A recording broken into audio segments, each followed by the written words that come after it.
Salut, c'est Jérémy. Alors, première brebis qui a agnelé dehors, donc cette nuit, donc ça s'est pas hyper bien passé. Ce matin, quand je suis arrivé, en fait, je l'ai vu, elle était couchée. La tête de l'agneau était dehors et commençait à être grosse, il commençait à avoir la langue gonflée. Donc, j'ai réussi à y sortir. C'était les pattes avant qui venaient mal, en fait. Et puis, c'est un agneau qui est né même trop gros. Ça peut arriver, ça, sur les simples, vu qu'ils ont qu'un seul agneau. Ils ont tendance à être très gros à la naissance. Donc le souci qu'il y a eu, c'est que j'y ai sorti, ça a été, il s'est bien remis, maintenant il a tété et tout. Et c'est que par contre sa mère est restée longtemps couchée, donc là elle a du mal à se lever, donc c'est en train de revenir petit à petit. Mais là j'ai décidé de la rentrer quand même, au moins pour la nuit, jusqu'à ce qu'elle aille de nouveau bien à ce niveau-là. Donc voilà, c'est une brebis à surveiller. Donc elle est là. Donc voilà, c'est cet agneau qui est né bien gros. Là, ça y est, il a la tête qui a dégonflé.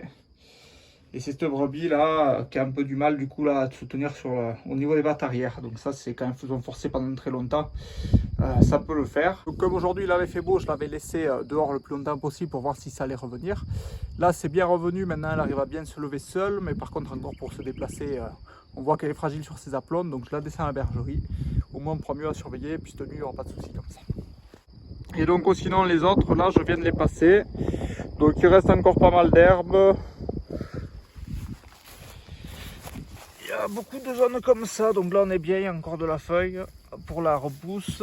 Et après j'ai des zones où on peut voir où c'est beaucoup plus haut. Donc là c'est que ça avait commencé à monter en épi, donc ça elles font du reflux là-dessus. Donc voilà, là elles y ont fait 3 jours, là maintenant elles sont juste en bas, je viens de leur passer la cuve à eau. Donc je vais voir si elles font 2 ou 3 jours, sachant qu'il y a pas mal d'herbes, mais après c'est un peu plus petit, donc à voir en fonction du résiduel. Allez, donc je vais ramener cette brebis à la bergerie. Là mon père est en train de finir de cuire la bergerie, là c'est l'aire où on avait les agneaux en engraissement. Et puis on va faire un petit tour après d'où on en est à l'agnelage, sachant qu'on est sur les premiers jours. Allez, donc nous revoilà à la bergerie. Donc l'agnelage avance tranquillement, là on est à 16 brebis, 16 hein. Là donc c'est le 3e jour où on a commencé à avoir des agnelages, donc on a 16 brebis d'agnelés.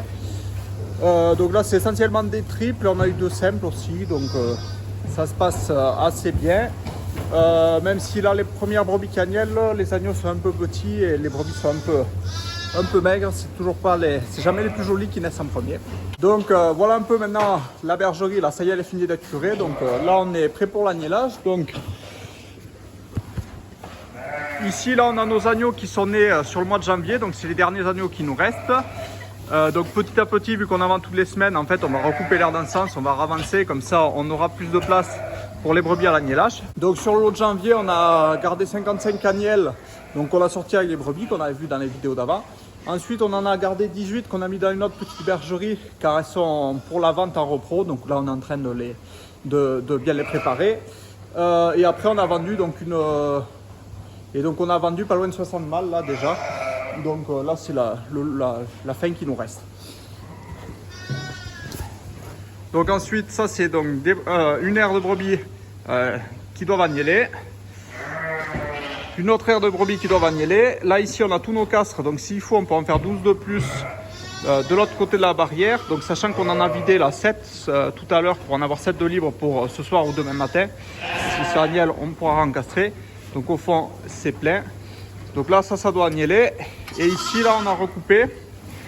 Donc là c'est les brebis qu'on a lâchées avec les agneaux. Donc là il y a beaucoup d'agneaux en rapport du nombre de brebis, donc c'est que c'est quasiment que des triples là. Et donc au fond, donc c'est les brebis qui doivent agneler encore, donc on commence à peine. Et donc à mesure que ça va agneler, on va avancer cette clède.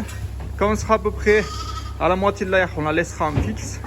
Ensuite on remplira l'autre moitié de l'air avec des brebis, avec des agneaux. Et comme ça, au bout de quelques jours, ensuite on défera notre clède et tout se mélangera et les mères se repéreront plus facilement avec leurs agneaux. Ensuite on fera pareil de ce côté et puis de l'autre et encore là-bas. Donc voilà un peu comment on va faire pour notre organisation pour l'agnelage en bergerie. Donc voilà, donc le fait d'avoir 50 brebis à l'agnelage dehors, ça permet vraiment de décharger le bâtiment. Donc là on voit qu'elles sont pas serrées, elles sont bien. Donc je pense que c'est une bonne chose. Donc voilà, je vais te laisser là et puis je te dis à une prochaine vidéo. Allez, salut!